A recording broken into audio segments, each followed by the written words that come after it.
नहीं गिरेगा नहीं भाई, अरे नहीं कुछ गिरेगा नहीं, बस कोई और ना गिराना भाई, सीट नहीं लाना आगे वालों, भाई गिरता नहीं है, मैं ठीक करा के थोड़ा सा कर दिया। चलिए भाई अब हम लोग आगे जरा देखते हैं भाई।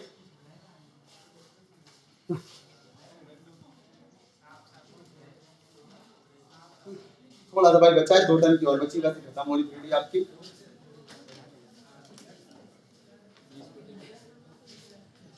अरे अविनाश कहाँ सब लोग चले गए? क्या नाम है आपका? विकास। अविनाश कौन बता रहा था? अच्छा अविनाश नहीं, इन्होंने कहा था कि सब चले गए हैं।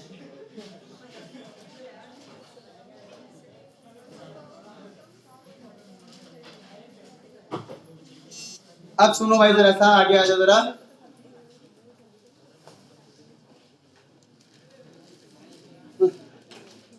बस थोड़ा सा बस चैप्टर खत्म हो रहा है भाई, बहुत थोड़ा पार्ट हो रहा है, अच्छे से तैयार कर लेना भाई। याद रखना नेक्स्ट सैटरडे आप टेस्ट याद रखना, आपकी क्लास के बाद ही टेस्ट होगा भाई, संडे नहीं लेंगे, संडे को वैसे आपको 2 क्लास लेनी होती है। क्यों मैसेज कर रहे हो यार।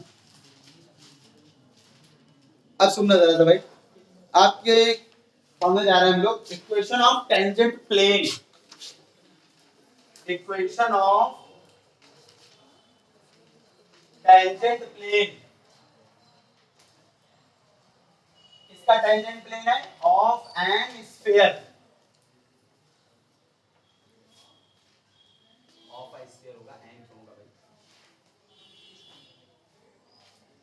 मतलब एक स्फीयर है और एक प्लेन है, और ये प्लेन क्या कर रहा है, इसको टच कर रहा है, एक ही पॉइंट टच करेगा, बनाने में मदद हो जाए फिगर में, जो भी तुरंत फिगर नाप तोल के नहीं बना सकते भाई, एक ही पॉइंट टच करता है। टेंजेंट का मतलब होता है एक पॉइंट टच करना। तो आपको क्या करना है, आपको इस प्लेन की इक्वेशन निकालना है, ठीक है। किस पॉइंट पे टच कर रहा है, मान लो x1 y1 z1, इस पे की इक्वेशन क्या है, x square plus y square plus 2ux plus 2by plus 2wz plus d equal to 0। तो इक्वेशन ऑफ टेंजेंट प्लेन निकाल लो ऑफ अ स्फीयर, और यहां पर और लाइन में लिख दे when equation of sphere is given, equation of sphere is given, sphere की इक्वेशन दी है, equation of sphere is given, sphere की इक्वेशन दी हुई है, and point of contact is given, point of contact मतलब जहां पर टच कर रहा है, point of contact is given, sphere की इक्वेशन दी है, पॉइंट ऑफ कांटेक्ट का मतलब जहां पर टच कर रहा है वो दिया हुआ है, देखो सामने फिगर में दिखाई हुआ है, सामने दिख रहा है भाई इक्वेशन किसकी लिखी हुई, स्फीयर की इक्वेशन लिखी है, और जिस पॉइंट पे टच कर रहा है, किस पॉइंट पे टच कर रहा है प्लेन, x1 y1 पॉइंट है।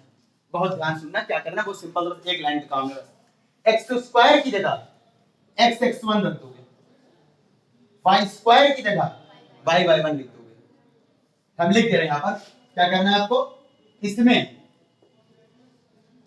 x स्क्वायर की जगह x x1 रखना है, y स्क्वायर की जगह y y1, z स्क्वायर की जगह z z1, z z1, बात करो भाई, 2x की जगह x प्लस x1, 2y की जगह y प्लस y1, 2z की जगह z प्लस z1, बस बाकी कोई चेंजिंग नहीं, जो बाकी कांस्टेंट टर्म से कोई जो लिखा है कांस्टेंट टर्म वैसे का वैसे लिखते, कांस्टेंट टर्म वैसे लिखता है का, ये सब कहां करना है, इन वन, ये सारे काम वन में करना आपको, कर लो, बताओ क्या आएगा, x स्क्वायर की जगह x x y स्क्वायर की जगह z स्क्वायर की जगह u ऐसे ही रखना, 2x की जगह x प्लस y, अगर क्वेश्चन में कभी यहाँ 2x ना खाली x हो तो 2 का मल्टीप्लाई डिवाइड करा के लिख देना x 2x, 2 होना चाहिए यहाँ पर, अच्छा 2x होना चाहिए, अगर 2x नहीं है तो 2 का मल्टीप्लाई डिवाइड करा के 2 बना लेना, यहाँ जरा भाई b ऐसे 2y की जगह, w ऐसे 2z की जगह, d ऐसे, यही खत्म हो गया, ये क्या होगी, equation of tangent plane, equation of tangent plane,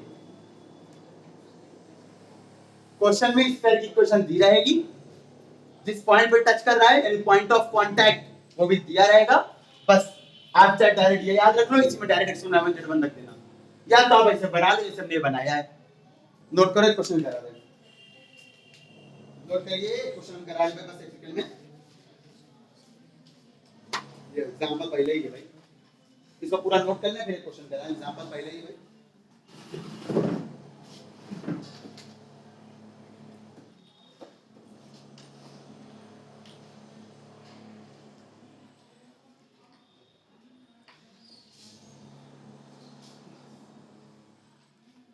समझे, ग्रुप टेस्ट होएगा, बच्चे इधर उधर जाएंगे, बैठेंगे, टेस्ट होगा, वो तो बोर्ड पे टेस्ट हो गया पूरा है ना, बोर्ड पे टेस्ट होना, लिख लिख के पूछ रहे थे जाए।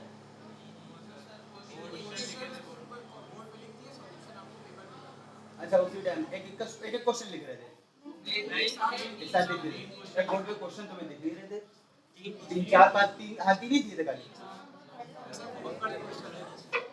और 50 वाला था,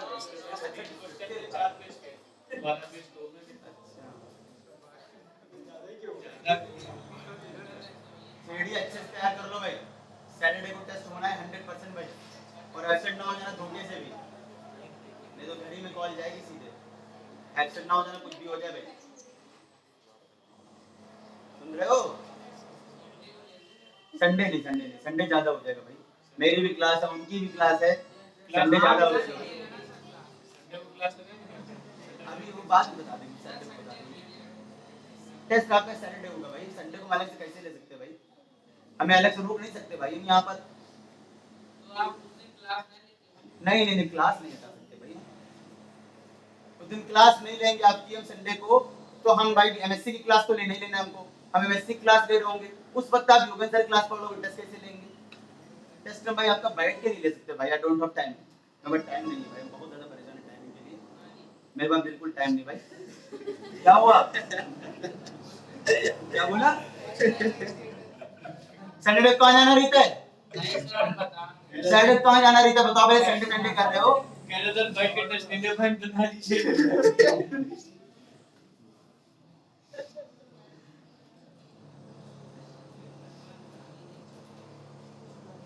मैं उनका करियर बना हुआ है, वो गवर्नमेंट जॉब कर रहे हैं और हमें बनाना है भाई, सारी जिंदगी इसे नहीं पढ़ा सकते हम, कि बच्चे इकट्ठा करने के लिए जान दिए, सारी जिंदगी इतनी हिम्मत नहीं रहेगी भाई, 10 साल 15 साल कर लेंगे बहुत है, बहुत अच्छा खाए पिएंगे तो 15-20 साल कर लेंगे।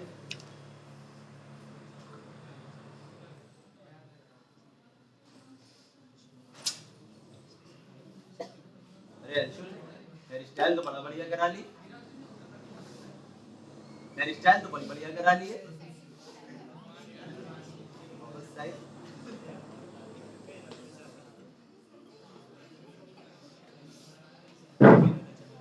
अरे एग्जांपल 1 इंपॉर्टेंट एग्जाम है, ये भी बिल्कुल इंपॉर्टेंट है और ऑब्जेक्टिव में बन सकता है क्वेश्चन।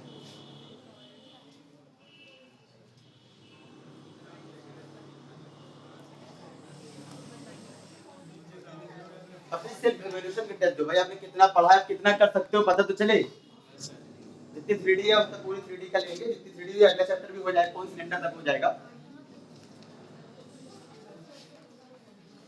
जितने निशान लगवाते क्वेश्चन में उन्हीं से होएगा ना। हाँ बिल्कुल,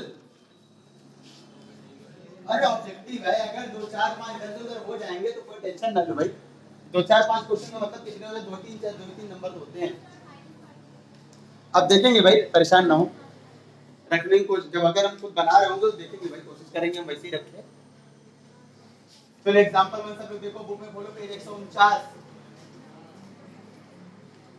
equation of tangent plane, equation of tangent plane बतानी है भैया, किसकी? इस स्फीयर की, इस स्फीयर का टेंजेंट प्लेन निकालना है, x square plus y square plus z square minus 2y minus 2z minus 6 equal to 0, किस पॉइंट पे टच कर रहा है? इस पॉइंट पे टच कर रहा है भाई, 1 -1 0 -1, टेंजेंट प्लेन की इक्वेशन निकालनी भाई, बात सीधे फिगर करनी, मैंने डायरेक्ट समझ लो क्या करना है आपको, x स्क्वायर की जगह ये होती है equation of tangent plane, equation of tangent plane क्या होता है फिगर सब बना दिखा चुके हम, इक्वेशन ऑफ टेंजेंट प्लेन क्या होता है, एक्स स्क्वायर गिरेगा, वाई स्क्वायर गिरेगा, जेड स्क्वायर गिरेगा, 2x की जगह 2y की जगह 2z की जगह कांस्टेंट टर्म जो लिखा वही रहेगा, रख दो। x1 y1 z1 कौन हो जाएगा, ये पॉइंट जिस पॉइंट पे टच कर रहा है, रख दो -1 y की जगह y1 0 z1 -1 x plus x1 y plus y1 z plus z1 तो माइनस हो जाएगा भाई के लिए -6। कैलकुलेशन करना सबको आता है भाई, -x y खत्म हो गया, -z ये हो गया -x प्लस का 1 y माइनस का, और ये -z प्लस का 1 -6। चलो भाई ये आपका हो जाएगा माइनस का 2x माइनस का y माइनस 2z 1 1 2 -6 -4, चाहो तो माइनस का मल्टीप्लाई करा दो।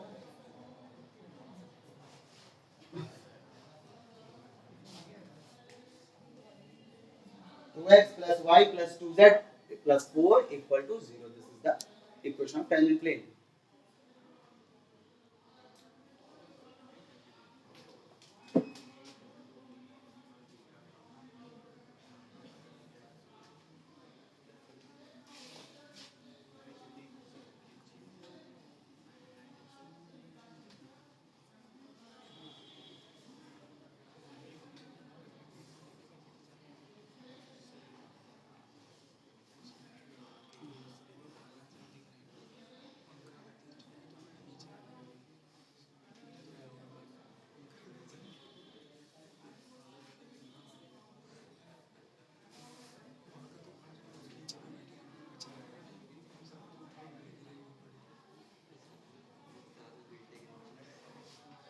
अरे नहीं गिरेगा जुबैर, झंझर दिख रहा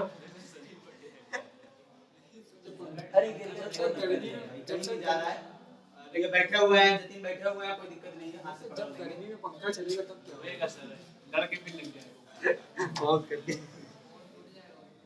अरे खाली प्लास्टर में थोड़ी लगा होता है, वो अंदर ईंटे के अंदर लगा होता है, ये मत समझो खाली प्लास्टर गिरा तो गिर जाएगा, ईंटे के अंदर होता है भाई वो कुंडल, वो तो सही है।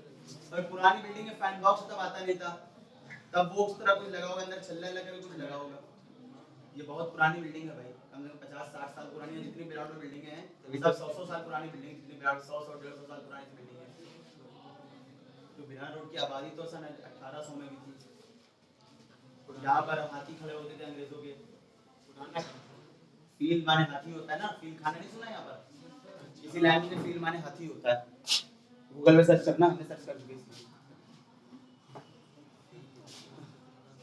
ऐसे ही बता रहे, सबसे ज्यादा गूगल में से बता रहे, फील माने हाथी होता है किसी लैंग्वेज में। अब ये मत कहना कि फीलिंग का मतलब हाथी हो जाएगा, वैसा कुछ मत कहना।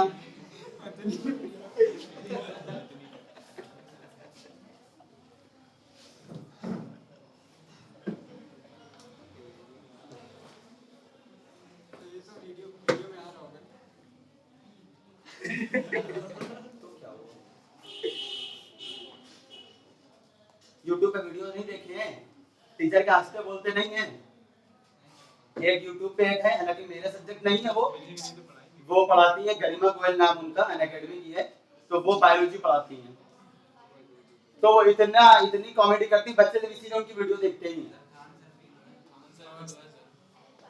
कौन सर? अच्छा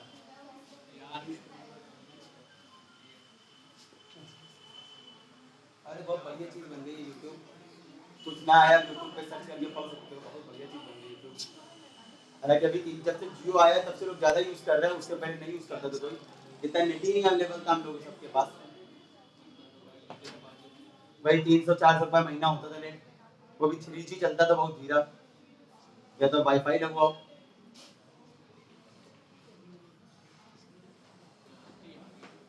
अब सुनना जरा सा, अब क्या है, ये भी बहुत इंपॉर्टेंट जो लिखने जा रहा है, कंडीशन यहाँ पे इंटर से मैच करता हुआ है, एक कंडीशन लिख रहा है, कंडीशन दैट अ प्लेन, एक प्लेन है,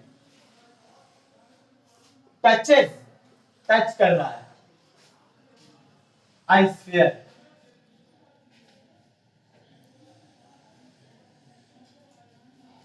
क्या कर रहा है, एक प्लेन एक स्फीयर को टच कर रहा है, इसी कंडीशन बोलो देख ले पापा से एक बार याद दिलाए। एक सर्कल है, उसको ये लाइन टच करे, कंडीशन बताओ। इंटर का है ये, सर्कल को कोई लाइन टच करती क्या कंडीशन थी बताइए कोई। सर्कल के सेंटर से इस पर डाला गया परपेंडिकुलर रेडियस के बराबर होता था, याद करिए। इंटर का है ये, इंटर नहीं पढ़ा क्या। Condition that a plane touches a sphere, एक प्लेन क्या कर रहा है, स्फीयर को टच कर रहा है, वहां पर लाइन सर्कल को या प्लेन स्फीयर को, वो बदलने वाला नहीं, सब वही चीज है। क्या है भाई, एक स्फीयर को क्या कर रहे हैं, एक प्लेन टच कर रहा है। प्लेन ये मान ले रहे हैं ax plus dy plus cz plus d equal to 0, ये प्लेन है। और ये आपका स्फीयर है, x square plus y square plus z square 2xy 2y 2ux plus 2by plus 2wz plus d equal to 0। ये स्फीयर है और ये प्लेन है। कंडीशन क्या है, कंडीशन क्या होती है भाई, याद रखना। सेंटर बोले से कौन होता है आप जानते हो, इसको थोड़ी देर सी मान ले, कुछ भी मान लेना। ये परपेंडिकुलर, चलो वो मान ले कुछ, वो मान लिया। और ये कौन है, ये आपकी रेडियस। फिलहाल चाहो तो रेडियस आपको मालूम है क्या होती है, देख तो चाहो तो u स्क्वायर रट डालो एकदम, जितना बड़ा है 3D में, बहुत अच्छा टेस्ट होना चाहिए सबका। ये r रेडियस, तो क्या करोगे आप, ये मान लो p, ठीक है। तो कंडीशन क्या होती है, कंडीशन होती है distance of centre from the plane, या ये कह लो ऐसे बोल दो, distance of perpendicular, sorry length of perpendicular from the centre to the plane, length of perpendicular from the centre of sphere to the plane, centre of sphere to the plane is equal to the radius of sphere, length of perpendicular from the center of the plane, center to the plane। मतलब क्या करना है आपको, centre से इस पर डाले गए परपेंडिकुलर की लेंथ, मतलब ओपी ओपी ओपी ओपी इसके बराबर है, सामने दिख रही है आर के बराबर। चलो कंडीशन लिखो जरा, बताओ क्या बनेगा, परपेंडिकुलर की लेंथ कैसे निकलती बोलो, x की जगह बताया है भाई, किसी पॉइंट से प्लेन पे परपेंडिकुलर कैसे गिराते हैं, x की जगह ये, y की जगह ये, z की जगह ये, अपॉन अंडर रूट के अंदर x के कोएफिशिएंट का स्क्वायर, y के कोएफिशिएंट का स्क्वायर, बता चुके भाई। चलो करो, इससे परपेंडिकुलर ऐसे डालते हैं प्लेन पे, x की जगह पे ये, y की जगह पे ये, अब क्वेश्चन में दिया रहेगा, z की जगह पे ये, और ये d ऐसे रहेगा भाई, अपॉन अंडर रूट x के कोएफिशिएंट का स्क्वायर, और ये किसके बराबर होता है, रेडियस। अगर ये सॉल्व करोगे तो छूट गया क्या, c स्क्वायर। ये सॉल्व करोगे और ये कौन है, रेडियस। अगर दोनों बराबर आ गए तो इसका मतलब क्या हो रहा है, टच कर रहा है, ठीक है। एक बात और सुन लो जरा सा, एक बात और सुन लेना, जब ये टच कर रहा है तो किसी पॉइंट पे टच कर रहा है, किस पे टच कर रहा है, P पे। To find point of contact, then उसी के आगे से बढ़े, then to find point of contact, point of contact P। तो आपको क्या निकालना है, पॉइंट ऑफ कांटेक्ट निकालना है P। कैसे निकालोगे, चलो कोई बताओ, अच्छा देखिए भाई, कोई पता है, बताओ P कैसे निकलेगा, कोई बता पाता कि नहीं, बताओ, गेस करो, दिमाग लगाओ। ये समझ लो पीछे से पढ़े हुए, बस उसी में से मेथड लगेगा, जितना आपने पढ़ा है प्लेन में, कुछ पढ़ा होगा प्लेन में लाइन में। हाँ, पहला काम इक्वेशन ऑफ ओपी निकाल लोगे, इक्वेशन ऑफ ओपी निकाल लोगे। ओपी बड़ा आसान है इक्वेशन निकालना, बताओ किससे पास कर रही है ओपी, ओपी पास कर रही है इससे, सेंटर जो लिखा है वो, एंड dr कितने बोलोगे ओपी के, ये हो जाएगा x1 y1 z1, dr कितने होंगे, अरे भाई ये प्लेन का नॉर्मल है ओपी। हमने बताया कोई भी लाइन अगर प्लेन पे परपेंडिकुलर है तो वो लाइन हो जाती है प्लेन का नॉर्मल, और उस लाइन के ds मतलब प्लेन के नॉर्मल के ds, और प्लेन के नॉर्मल के ds कौन होते हैं? x का कोफिशिएंट, y का कोफिशिएंट, और जब भी प्लेन की इक्वेशन दिए लिखते हैं ds कितने होंगे बोलो? a b c। तो इक्वेशन ऑफ ओपी कौन हो जाएगी? इक्वेशन ऑफ ओपी हो जाएगी x माइनस, अभी जो भी आएगा x माइनस x1 की जगह हम लिखते रहे x minus x1 upon a, y minus y1 upon b, z minus z1 upon c। हो गया? Equals to r। ये बराबर में r मतलब भाई r तो पहले रेडियस ले लेना, यहाँ पर r ना क्वेश्चन में कर लेना, यहाँ तो हमारे पहले लिख चुके भाई, r ना करना, ठीक है? अब आप क्या करोगे? इससे x और y और z निकल आएगा, इससे एनी पॉइंट अंदर लाइन आ जाएगा। बताओ x कितना आ जाएगा? जरा बताओ, यहाँ से बोल दो ar1 माइनस u, अरे माइनस प्लस नहीं जाएगा। अब इसको एक बार लोगे, y कितना होगा बोलो? br1 माइनस b, और z कितना होगा? b स्क्वायर इसके बराबर कितना हो जाएगा बोलो? cr1 minus w, cr1 minus आ गया। ये जो पॉइंट आया है p, यही हो जाएगा पॉइंट ऑफ कांटेक्ट। बस थोड़ा सा r1 और निकाल लो, यही हो जाएगा आपका पॉइंट ऑफ कांटेक्ट। यही क्या कहलाएगा? P, पॉइंट ऑफ कांटेक्ट, मतलब जहां पर टच कर रहा है, यही तो निकालना था आपको, पॉइंट ऑफ कांटेक्ट। और आपको पता है पॉइंट किस में लाई कर रहा है? प्लेन में। देखो ये पॉइंट तो प्लेन पे भी है और ये पॉइंट स्फीयर पे भी है, तो आप प्लेन में इसको रख दोगे। Satisfied in plane, satisfied in plane मतलब x की जगह पे ये, y की जगह पे ये, z की जगह पे ये रखोगे तो आपका r1 निकल आएगा, और जो r1 आएगा उसको यहाँ तो खत्म हो सकता। अब बताओ समझ में आया कि नहीं आया? पहले नोट मत किया करो साथ में, ठीक है? अभी आप इतने बड़े नहीं हो, दिक्कत होती है बाद में, साथ में नोट मत किया करो, टाइम देते नोट करने का पूरा। तुम लोग की स्पीड स्लो है लिखने की, तो सोचते लो पहले से नोट कर लो, बाद में दोबारा नोट नहीं कर पाएंगे। भाई स्पीड स्लो होना सबसे बुरी बात होती है भाई, ऑब्जेक्टिव पेपर अगर आप कर रहे हो तो।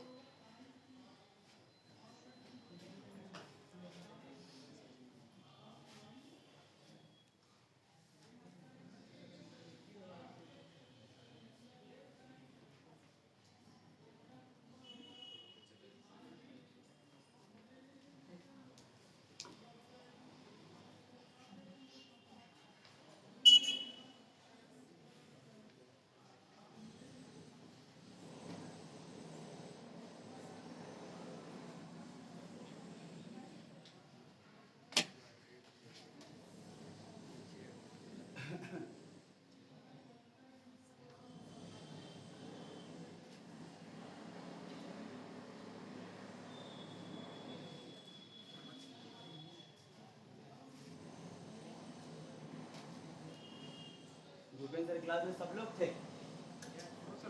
आज लोग आए नहीं थे, आज ज्यादा लोग संडे मना रहे होंगे। अच्छा बहुत सही। ऐसे लोग टेस्ट से भागेंगे जिंदगी में क्या करेंगे? कुछ नहीं कर सकते भाई, कुछ नहीं बन सकते कभी भी टेस्ट से भागोगे तो। जब एक छोटे टेस्ट से भागोगे तो एग्जाम क्या दोगे? ये टेस्ट जिसमें मार तो पड़ेगी नहीं, ऐसा तो नहीं होगा सर नंबर कम आएंगे मारेंगे, और ना तो इसका कोई भी कंट्रीब्यूट होगा एग्जाम में, ऐसा तो नहीं टेस्ट के नंबर एग्जाम में जुड़ जाते हैं, ऐसा भी नहीं है। जब टेस्ट से भाग रहे हो तो एग्जाम क्या दोगे भाई? जो टेस्ट से भाग रहे हो उनको पढ़ाई छोड़ देनी चाहिए सीधे से।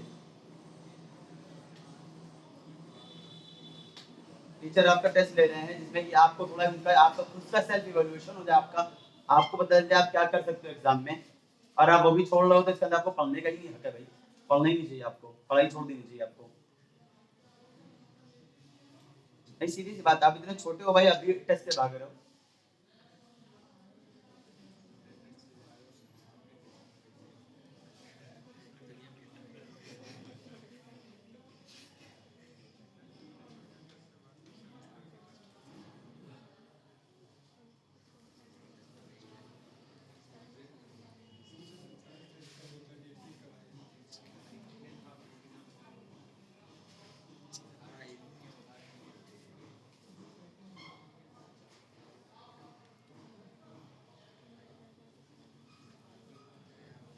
ये चैप्टर ओवर हो जाएगा भाई, फिर नेक्स्ट चैप्टर में लोग ट्यूसडे को पढ़ेंगे। ये चैप्टर ही खाली आज पढ़ा देंगे, बहुत ही कई लोग एब्सेंट है भाई।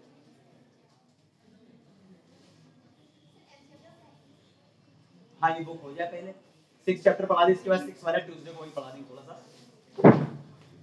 थर्सडे को आपका ये बुक खत्म हो जाएगी लास्ट एकदम, ट्यूसडे को थोड़ा पढ़ा देंगे और थर्सडे को कोई प्रॉब्लम अगर होगी वो बता देंगे, तो फिर थर्सडे को आपकी बुक खत्म हो जाएगी। थर्सडे को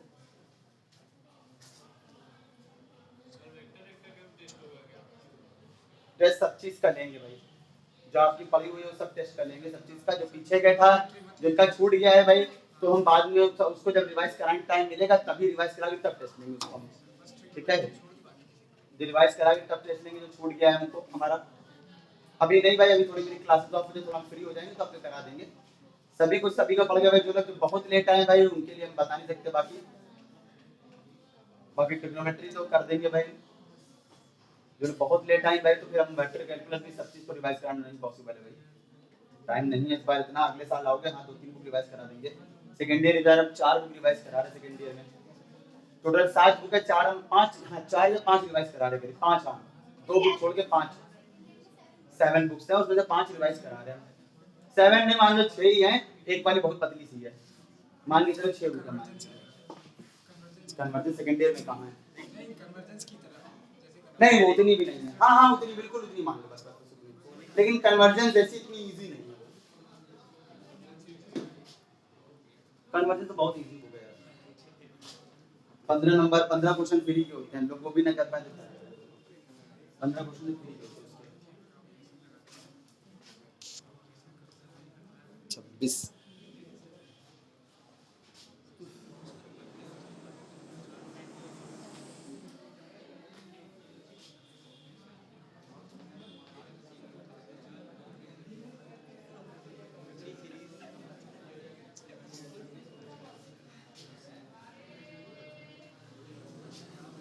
हाँ बंद बंद ना, वहाँ थोड़ा सा बोलते हो तो बहुत ज़्यादा डिस्टर्बेंस होता है, यहाँ इतना डिस्टर्बेंस नहीं हो रहा है, यही लगना भाई अच्छा पीछे ना बैठ के दिक्कत नहीं है, पीछे बहुत दिखता है पीछे वालों को, यहाँ क्या है यहाँ पर साइड में सीट लगा देंगे, वहाँ पर पीछे वालों को बिल्कुल नहीं दिखता है,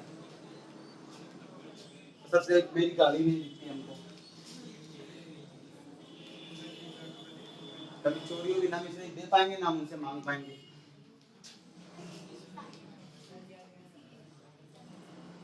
क्या हुआ?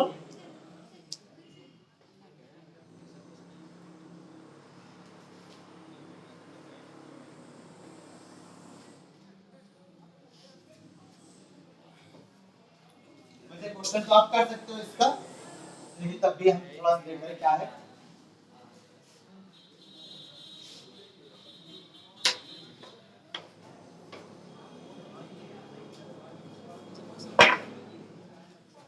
चलिए क्वेश्चन है आपका, इसी के बाद वाला है भाई दूसरा number example, show that the plane touches the sphere, example 2 देखो भाई इंपॉर्टेंट है ये भी, show that the plane touches the sphere, एक प्लेन दिया है और एक स्फीयर दिया है भाई, एक प्लेन दिया आपको और एक स्फीयर दिया है भाई, प्लेन क्या है आपका 2x - 2y + z + 12 = 0, स्फीयर क्या दिया है x² + y² + z² - 2x - 4y + 2z - 3 = 0, ये दिया आपको, ठीक है। शो कह रहा है कि इसको प्लेन स्फीयर को टच करना है, क्या करना है बताइए, आप ही बताइए क्या करोगे, पहला काम इसका सेंटर, बताओ सेंटर कैसे निकलेगा, डायरेक्ट बोलो, x के कोफिशिएंट के आधे का नेगेटिव, सिर्फ आधा करोगे तो u निकलेगा, यहां पर माइनस u होता है ना इसलिए नेगेटिव, x के कोफिशिएंट का आधे का नेगेटिव, ऐसे कोफिशिएंट 2 उसका आधा -2 पर उसका आधा -1 उसका नेगेटिव 1, y की कोफिशिएंट -4 उसका आधा -2 उसका नेगेटिव, z का कोफिशिएंट 2 उसका आधा 1 उसका नेगेटिव, सेंटर निकालने के लिए सब नेगेटिव नेगेटिव बोल देना, खाली u भी निकालना हो तो नेगेटिव वाला ना लेना, u क्या होता है बस u होता है x का कोफिशिएंट का आधा, v होता है y के कोफिशिएंट का आधा, w होता है z के कोफिशिएंट का आधा, तो ये u भी w है, और सेंटर में क्या होता है, सेंटर तो नेगेटिव हो जाता है, सेंटर तो सेंटर क्या होता है भाई, ये सेंटर होता है minus minus plus minus minus plus minus plus minus, समझ आ गया, ऐसे देख लो बेकार है, चाहे u भी w निकाल के कर लो, क्योंकि आप ऑब्जेक्टिव है जितनी ज्यादा चीज डायरेक्ट करो उतनी जल्दी पेपर होगा। रेडियस बोलो, रेडियस आप निकाल सकते हो ना, रेडियस क्या होती है बोलो, रेडियस होती है भाई r मान लो अंडर रूट इसका स्क्वायर का सम कर दिया तो डायरेक्ट एक का स्क्वायर दो का स्क्वायर माइनस एक का स्क्वायर अरे भाई वो u square v square w square होता है ना जब आप ऐसे लिख लो बात वही है लो u square plus v square plus w square minus v होता है जो लिख दिया था बस u कितना होता है इसका नेगेटिव ऐसे देख लो यहाँ से देख लो v क्या होता है इसका नेगेटिव w क्या होता है इसका नेगेटिव एग्जाम में आपको सोचना ही नहीं है सबका स्क्वायर करके सम कर देना बस सेंटर निकल आया है सबका स्क्वायर करके सम कर देना उसमें से ज्यादा घटा देना ये कौन हो गया b b कौन है कितना है बताओ जरा सा 2 2 4 3 और एक 5 और एक 6 3 9 3 आ जाएगा रेडियस आगे ओपी तो परपेंडिकुलर गिराओ ओपी निकालो ओपी कैसे निकालते बोलो भाई सेंटर में परपेंडिकुलर गिराए कैसे गिराते बोलो x की जगह पे ये y की जगह पे ये z की जगह पे ये और इक्वल में अगर कुछ नंबर लिखो उठा के इधर ले लेना प्लेन में इक्वल में हमेशा जीरो बना लेना प्लेन में बताओ x की जगह पे ये y की जगह पे ये z की जगह पे ये और plus 12 upon under root x के कोएफिशिएंट का स्क्वायर y के कोएफिशिएंट का स्क्वायर z के कोएफिशिएंट का स्क्वायर देखो अभी करो 12 2 2 4 4 और 1 5 12 में 5 ये बचा 7 7 और 2 हो गया 9 यहाँ हो गया कितना 4 और 4 8 9 9 से 12 3 3 देख लो बराबर है कि नहीं है ये परसों ओपी किसके बराबर आ गया आर के बराबर आ गया तो इसका मतलब क्या हो गया प्लेन क्या कर रहा है तो plane touches the sphere now to find point of contact यही पूछा जा रहा है to find point of contact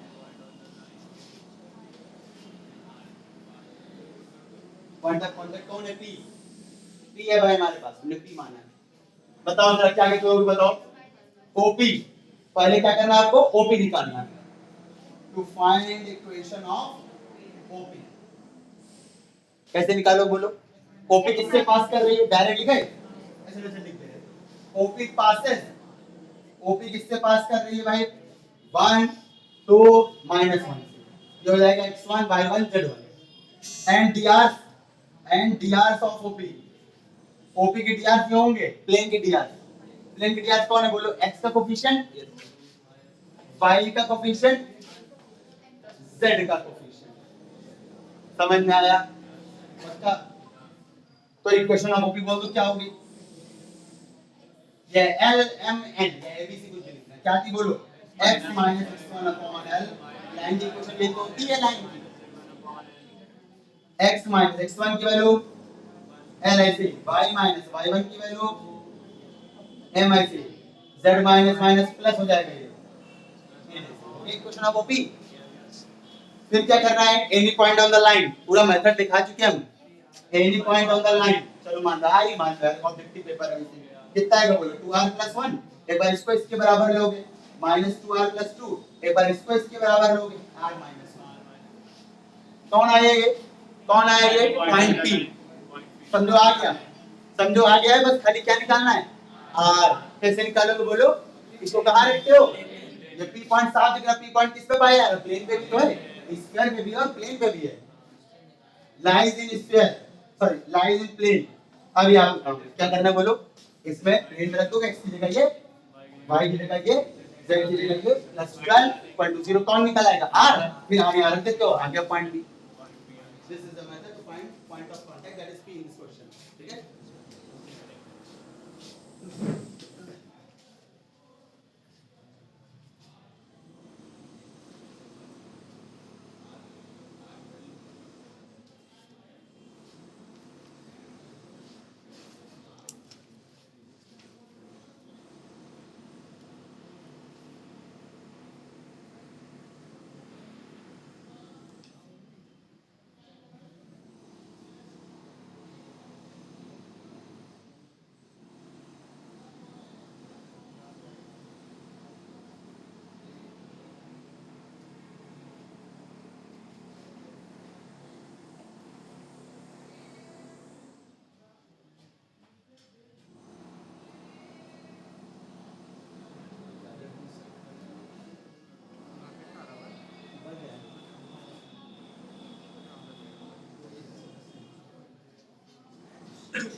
अगर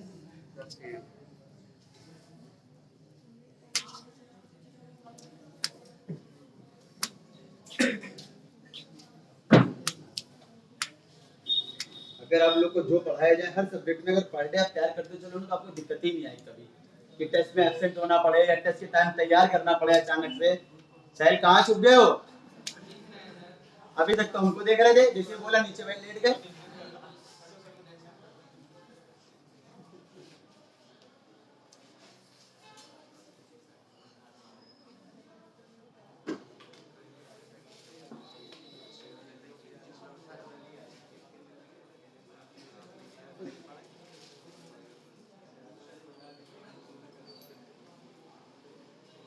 जितने टाइम टीचर कुछ समझाते उतनी टाइम तो जोश पूछो नहीं एकदम, उतनी टाइम तो जोश टॉप पे होता है एकदम,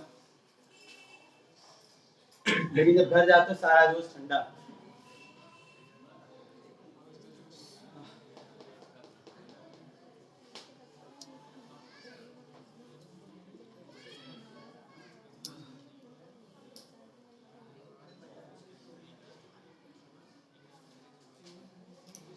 अब आ जाते हैं भाई दो स्फीयर के बीच angle, angle between two spheres.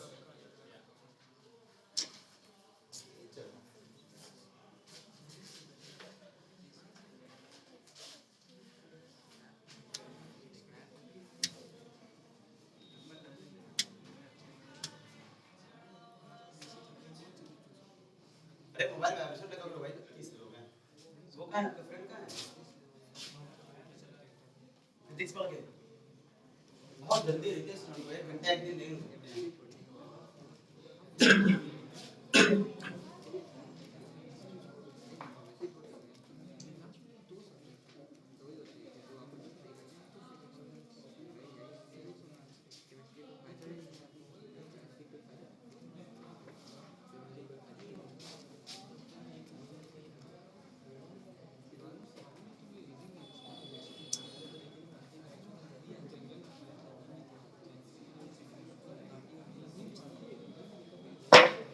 Angle between two spheres, angle between two spheres, बात करना बंद करिए। दो स्फीयर के बीच एंगल, भाई एंगल तब होगा जब दो स्फीयर जिसमें कट करेंगे, अच्छा भाई कट नहीं करेंगे तो एंगल नहीं होगा, ठीक है। दो स्फीयर है, एक ये है और एक ये, ठीक है। इस आपस में क्या कर रहे हैं, कट कर रहे हैं। चलो इस स्फीयर की इक्वेशन मान लेना x square plus y square plus z square plus 2u1x 2v1y 2w1z plus का d1 इक्वल टू 0, इसकी इक्वेशन मान लेना x square plus y square plus z square plus 2u2x plus 2v2y plus 2w2z plus का d2 equal to 0, ठीक है। दो square एक result cut कर रहे हैं, ठीक है। इसका सेंटर कितना हो जाएगा, इसका सेंटर हो जाएगा x से कोएफिशिएंट के आधे का नेगेटिव, पूरा कोएफिशिएंट कौन है 2u1, उसका आधा करोगे u1, उसका नेगेटिव, ये हो गया इसका सेंटर, और ये हो जाती है रेडियस। भाई सेंटर से परिधि को कोई भी लाइन मिला दो सरकमफ्रेंस को, वो रेडियस होती है। रेडियस मान लेना थोड़ी देर के लिए आप r1 अभी मान लो, अभी आप r1 मान लो, ठीक है। चलो अब आगे आ जाओ, इसमें जरा आ जाओ भाई, यहां आ जाओ, ऐसे ये वाला इसका सेंटर बोलो minus u2 minus v2 minus w2 कर लोगे ना। अच्छा ये इसकी रेडियस थोड़ी देर के लिए r2 मान लो, ठीक है। थोड़ा सा ऐसे इधर नीचे लिख दो जरा सा इसको भाई, सेंटर आपका ये माइनस u1 माइनस v1 और माइनस w1, ये इनके बीच की दूरी, ये सेंटर का c1 माइनस पॉइंट, तो दो सेंटर है ना, और इनको सिर्फ दूसरे बोर्ड पे देखना, ये पूरी दूरी d मान लो, ये दूरी कौन है, पूरी पूरी d, c1 c2 के बीच की दूरी d है। d क्या है, सेंटर के बीच की डिस्टेंस, भूलना नहीं, d क्या है, सेंटर के बीच की डिस्टेंस। यही एंगल आपको निकालना है, आपको निकालना है ये एंगल थीटा, ठीक है। आपको ये एंगल निकालना है थीटा,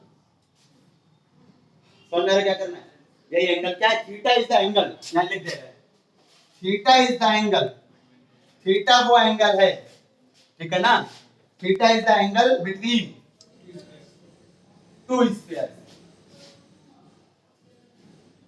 तो स्फीयर के बीच एंगल कौन है, थीटा है, जिस पर वो कट कर रहे हैं, कट जरूर करने की तभी एंगल होगा भाई, कट नहीं करेंगे एंगल नहीं होता भाई। चलो जैसे कि दो लाइन की बात करो, अगर सपोज करो दो लाइन है, दो कट नहीं करे तो एंगल कैसे हो जाएगा उनके पास, ये जो ऐसे कट करे ऐसे कट करे, अगर ऐसे कट नहीं कर रहे हैं तो उनके भी एंगल होते हैं, नहीं तो 0 डिग्री एंगल होता है। लाइन में सोचो मन में, अगर दो लाइन कट कर रही तब भी एंगल, परपेंडिकुलर है तो भी तो कट कर रही है तब भी एंगल, और कट ना करे तो एंगल क्या होता है, 0 नहीं होता है। तो ऐसे स्क्वायर में सेम हो जाता है, कट जरूर करेंगे तभी एंगल कुछ होगा, वरना एंगल तो 0 होगा नहीं हमेशा। सुन लो जरा सा, सबको याद दिला रहे हैं, थोड़ा पुरानी बात है भाई। ये आपने ए बी सी लिया है ट्रायंगल, ए के सामने साइड ए, बी के सामने साइड बी, सी के सामने साइड सी है।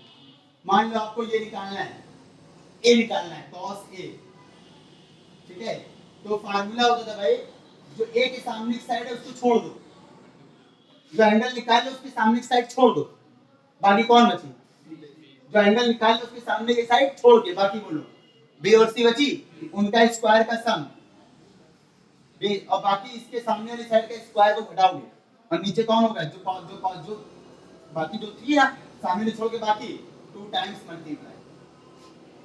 नहीं याद आ रहा है, डायरेक्ट पढ़ो फार्मूला समझ के भाई, कोसाइन रूल, कोसाइन रूल, ऐसे cos b करोगे तो उसमें b स्क्वायर घटता है, जो cos c करोगे तो उसमें c स्क्वायर घटता है। ये स्मॉल abc है साइड, और जो वर्टिसेस है वो कैपिटल abc है, शीर्ष वर्टिसेस। तो बता दो ऐसी बात है, cos थीटा बता दो इसी बात पे क्या हो जाएगा, बोलो, थीटा के सामने की साइड छोड़ दो, r1 square plus r2 square, नीचे हो जाएगा 2r1 r2, और माइनस कौन कर दोगे, सामने वाली साइड, हो गया एंगल। समझ आ गया, कहां लगाया है, इसको कुछ मान लो p, in triangle PCI C2 में लगाया है, या C1 PC2 लिख देना, आपकी मर्जी, एंगल चलो बीच में लिख दो, ट्रायंगल बीच में लिख दो, उसको फर्क नहीं पड़ने वाला है। यहां पर ट्रायंगल एंगल की बात नहीं, आपको यहां पर ट्रायंगल को बता दो।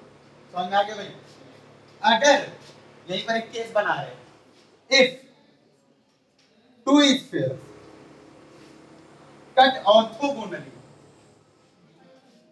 कट ऑर्थोगोनली, तो स्फीयर क्या कर रहे हैं, ऑर्थोगोनली कट कर रहे हैं, मतलब क्या होता है पता है, थीटा 90, यानी अब फिगर क्या बनेगा, एक ये है एक ये है, और ये हो गया और ये हो गया, सब कुछ सेम, बस ये एंगल 90 होगा, कट ऑर्थोगोनली जब ये 90, तो थीटा कितना हो जाएगा 90, बाकी सारी चीज वही फिगर वाली है, चलो लिख दे पूरी बात होगी। चलो बोलो, ये -u1 -v1 w1, ये बोलो c2, बोलो सेंटर, भाई ये सेंटर है, ठीक है, बीच में नहीं आ रहा है, चलो बना दे बीच में, चलो ये सेंटर है भाई, c2 -u2, ये सेंटर है भाई, ठीक है, थोड़ा सा इधर हो गया, ठीक है, परेशान ना हो कोई। और ये कौन थी, r1, ये कौन थी, r2, रख दो, थीटा बराबर 90 इन 1 मान लो, ऑर्थोगोनली कट कर रहे हैं, थीटा 90, थीटा बराबर 90 इन इक्वेशन 1, कोई दिक्कत तो नहीं, थीटा दिख रहा है ना, नहीं दिख रहा है, थीटा बराबर 90 इन इक्वेशन 1, रख दो इक्वेशन 1 में, कितना आ जाएगा बोलो, ऑर्थोगोनली कट कर देना, थीटा बराबर 90, बताओ कितना आ गया, बताओ जरा सा, r1 square plus r2 square minus d square, नीचे कितना आ गया, cos 90 0 होता है, तो कितना आ गया जरा बताओ भाई,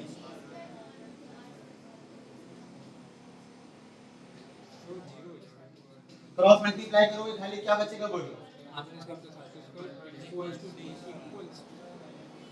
अबे माइनस क्रॉस मल्टीप्लाई करो फिर d को अंदर भेज दिया, तो यानी ऑर्थोगोनली कट करने के लिए क्या नियम है, रेडियस की स्क्वायर का सम, ये क्या लिखा बताओ, रेडियस के स्क्वायर का सम, d क्या है, सेंटर के बीच की दूरी के स्क्वायर के बराबर होता है, रेडियस के स्क्वायर का सम, सेंटर के बीच की दूरी, d कौन है बोलो, सेंटर के बीच की दूरी के स्क्वायर के बराबर होता है। इससे एक और निकाल लेता, लिख लो फिर, नीचे लिख दिखाएंगे बीच और, अब इससे एक और नियम निकाले डायरेक्ट एकदम, वही आपको यूज करना है क्वेश्चन में।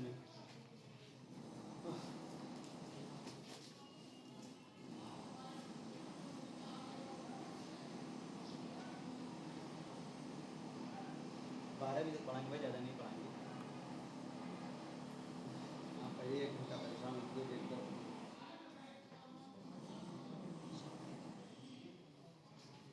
इस साल की पहली क्लास है संडे को, भाई तो हमने संडे नहीं लगाया इस साल।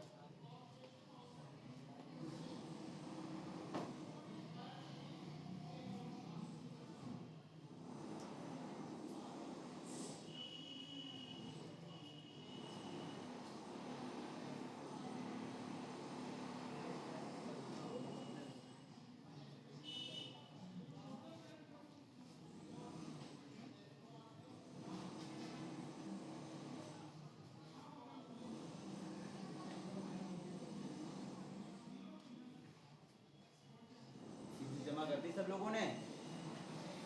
अरे कर देना भाई, जो लोग नहीं करो बहुत कमजोर दिल के आदमी भी सही आत्महत्या कर लेंगे।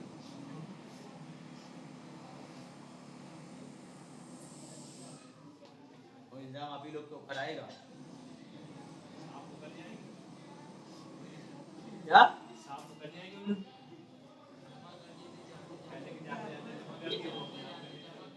पैसा ज्यादा देख ले सर।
अगले संडे पे पहले ही कंफर्म कर देना क्लास होना क्या, टेस्ट होना है कि पढ़ाई होनी है।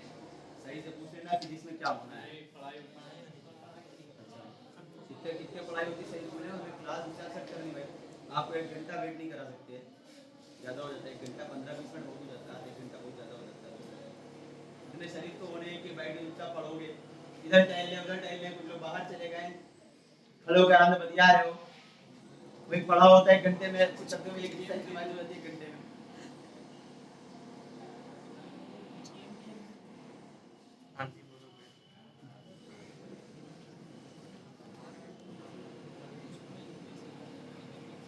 हमने भाई स्कूल में पढ़ते थे, प्राइवेट स्कूल में पढ़ते थे, तो सुबह 6:30 बजे से लेकर के शाम को 7:30 बजे तक क्लास होती थी। बीच में 45 मिनट खाने का टाइम था, खाने के लिए लंच करने घर से जाने देते, घर से जो लेके आया वो लेके वहीं खा ले, या घर जा सकते आप, पूरी फ्री, पूरा फ्री होते थे। 45 मिनट के 1 घंटे के बीच टाइम होता था, तो उसमें पूरा टाइम पढ़ाई थोड़ी होती थी। 12-12:30 बजे तक पढ़ाई होती थी, 1 बजे तक पढ़ाई होती थी, और फिर आप लंच करके आओ तो फिर बहुत देर तक टीचर कोई आते ही नहीं थे, तो बहुत टाइम बर्बादी बहुत करवाते थे। तो ज्यादातर लोग तो बैठ के बतिया रहे, इधर बतिया रहे, उधर बतिया रहे, और जो 2-4 लोग थे भाई हम जैसे, हम लोग बैठ के किनारे बैठ के पढ़ रहे होते थे। हालांकि जो बतियाने वाले लोग होते थे वो पढ़ने वालों को पढ़ने नहीं देते थे वो।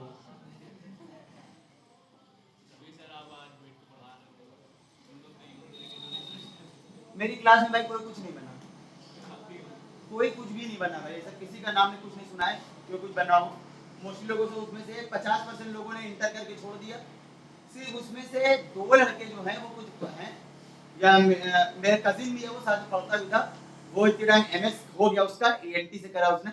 एएनटी समझते हो ना, ईयर नोज थ्रोट नाक कान गला विशेषज्ञ, उसने एमएस कर लिया, एमबीबीएस फिर एमएस किया, या तो फिर हम कर रहे हैं, हम पढ़ रहे हैं या पढ़ा रहे हैं बस। बाकी इस क्लास से कोई कुछ नहीं बना हुआ है। उसने बायो ले ली थी ना, इंटर हाई स्कूल तक पढ़े ना खाली हम वहाँ पर, वहाँ 11th-12th हमने हलीम मुस्लिम से किया था भाई, नाम सुना होगा आपने, हलीम मुस्लिम इंटर कॉलेज जामगंज में पड़ता है।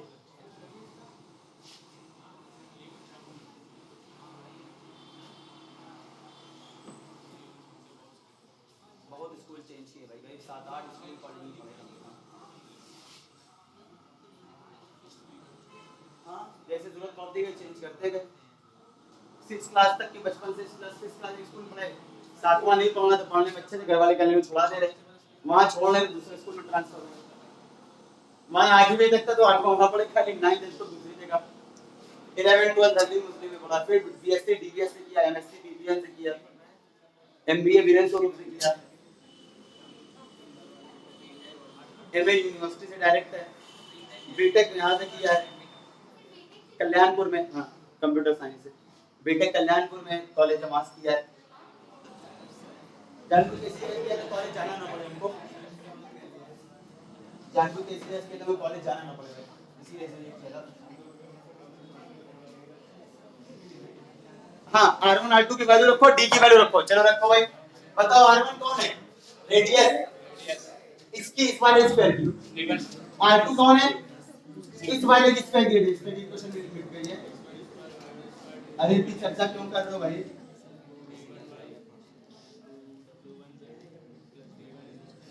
हाँ बताओ, रखे वैल्यू, बताओ रेडियस क्या होती थी, बताओ इसकी रेडियस क्या होगी, बोल दो, आप ऐसे बोल दो, under root u1 square plus v1 square plus w1 square minus t1, यही होती है रेडियस। r की जगह रख दो, r की जगह रख दो, u1 square plus v1 square plus w1 square minus t1, r का स्क्वायर है, देख लो। आगे बोलो, r2 बोलो, इसकी रेडियस बताओ कितना होता है, u square plus v square plus w square minus t। t क्या होगी, इन दोनों के बीच की डिस्टेंस, डिस्टेंस निकालना आपको आती है, बताओ क्या, अंडर रूट x1 माइनस 2 का होल स्क्वायर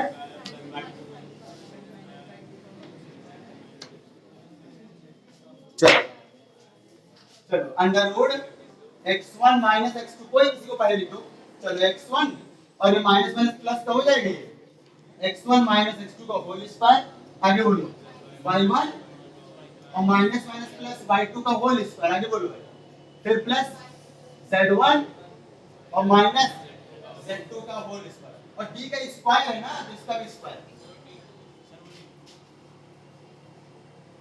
कोई दिक्कत नहीं किसी को भी, बोलो कैलकुलेशन करो, बहुत सिंपल से रिलेशन आएगा, आपको सिर्फ वही याद रखना है मॉडल में।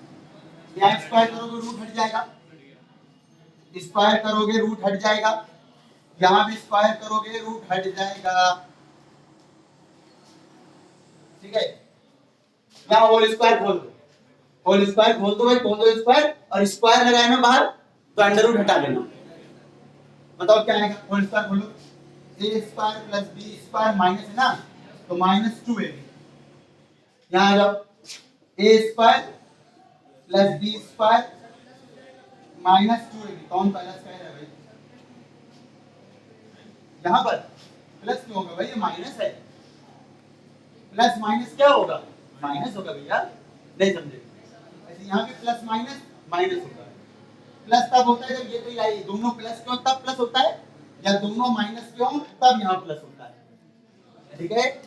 चलो ठीक है, अगला बोलो, आखिरी वाला बोलो, a माइनस b, यहाँ भी माइनस है, a square plus b square minus 2ab, कोई दिक्कत, अंडर रूट क्यों हटा दिया पता है ना, वो होल में स्क्वायर था ना, ठीक है स्क्वायर का, u1 स्क्वायर नहीं u1 स्क्वायर कैंसिल, एक तरफ आगे कट जाएगा ना माइनस होकर के, हम डायरेक्ट लिख देते हैं, इधर आया होगा minus u1 square plus u1 square cut गया, u2 square v2 square w2 square सब कट जाएगा, इससे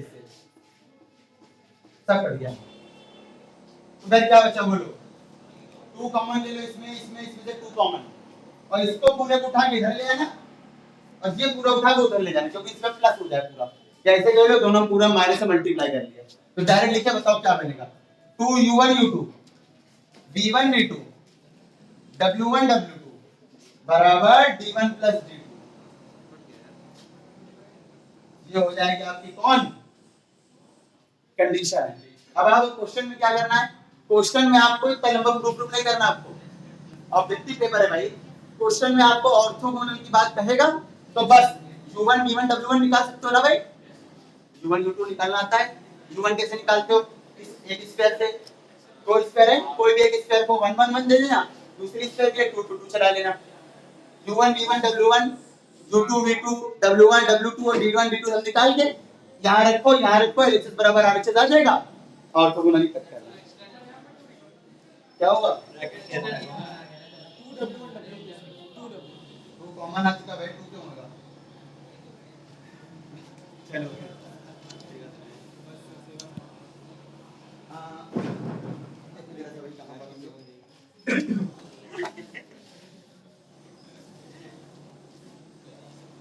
तीन एक दो बार जरा फार्मूला लिखा दे, क्वेश्चन नहीं कराना है, छोटा सा फार्मूला जरा बता देना, मैं काट दो। ऊपर से पढ़ लिया सबने? नीचे का उतार लो, ऊपर के इरेज कर देना। ये इरेज करना फिगर, फिगर तो आपको मालूम ही भाई।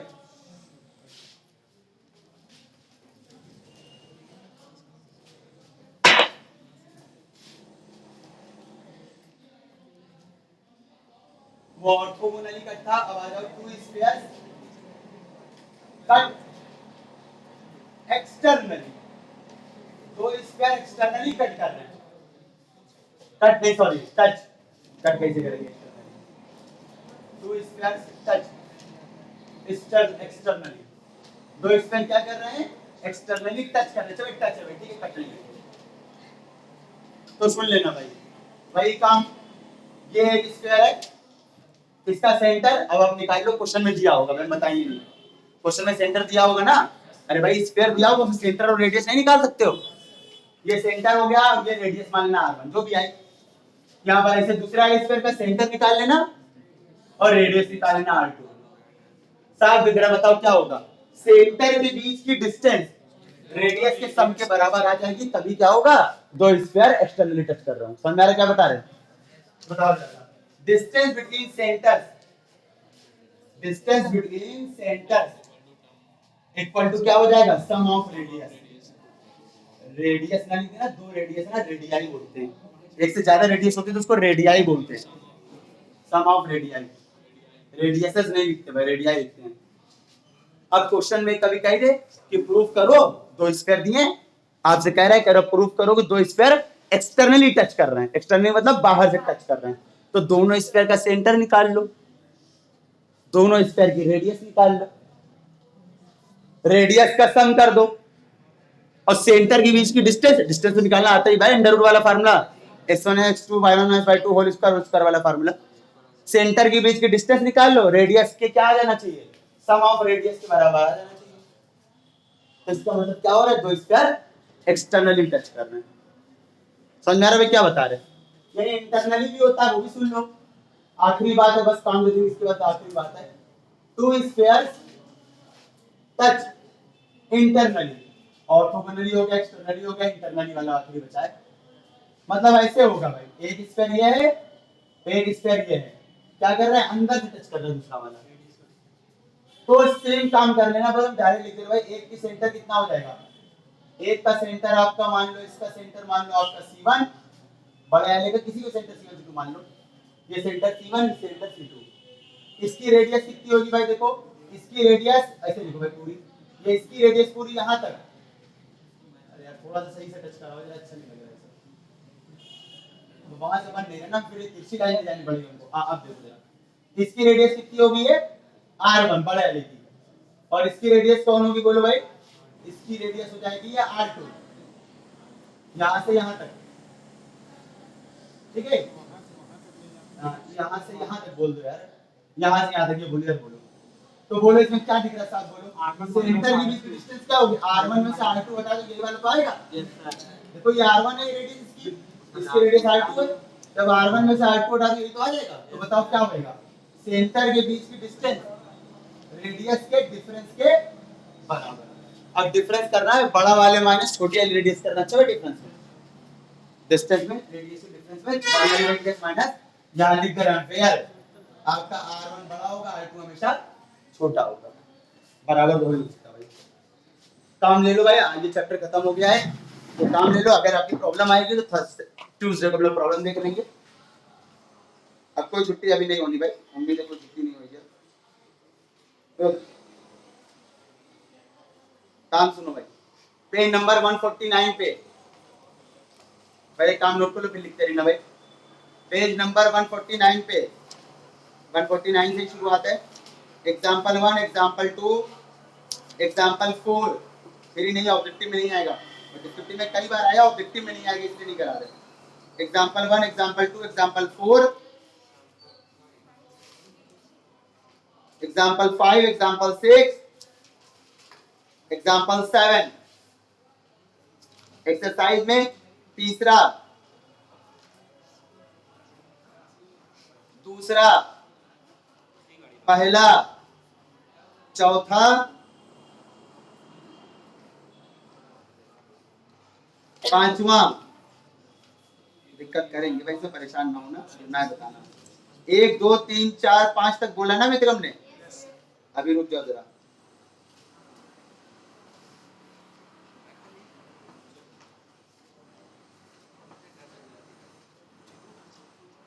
चौदवा, 14, 15, 15वां।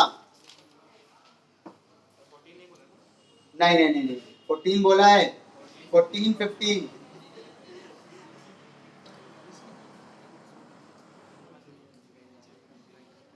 बस इतना ही है भाई, बस आपको यहीं तक पढ़ना है भाई। बाकी हम लोग नेक्स्ट पे नए चैप्टर शुरू करेंगे। इसमें आपकी 2-3 प्रॉब्लम आएंगी, मालूम है, 3-4 प्रॉब्लम आपके आएंगे, तो हम बता के नए चैप्टर शुरू कर देंगे हम लोग। थर्सडे को आपकी बुक कंप्लीट हो जाएगी भाई आपकी ये। आधा महीना चला गया, 1 महीने खत्म हुई है करीब। जनवरी के आधी जनवरी के आसपास शुरू भी हुई थी करीब ये। कितनी तारीख को शुरू हुई थी? 15 को। हाँ तो करीब 16-17 को खत्म होगी। थर्सडे से अलजेब्रा शुरू कर देंगे भाई हम।